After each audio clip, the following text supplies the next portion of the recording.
Армысыздар, бармысыздар, құрметті көрермендер. Дәл қазір біз Теле2 ұялы байланыс компаниясындамыз. Бүгін бұл жерде әлеуметтік кәсіпкерлерге арналған марапаттау кеші өтеді. Нақты білу үшін экраннан алыстамаңыздар. Навстречу переменам атты қайырымдылық қоры және ұялы байланыс компаниясы ұйымдастырған бұл кештің мақсаты алып шаһардағы кәсіпкерлердің өз ісін бастауына қаржылай көмек көрсету, ал кәсіпкерлердің міндеті балаларға арналған тиімді жоба ұсыну. Всего мы получили 140 проектов.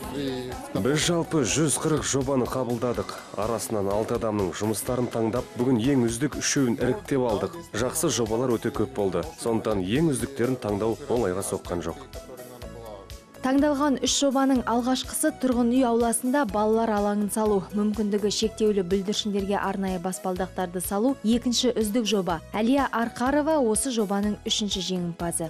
Проект называется «Организация адаптации детей с аутизмом в общеобразовательном». Менің жобам аутизммен ауыратын балғындарды әлеуметтік ортамен білімге бейімдеу деп аталады. Өзім осындай жасөспірімдермен жұмыс істегендіктен олардың ата-анасына өте қиын екенін білеміз. Сондықтан біз оларға қол ұшын созуымыз қажет.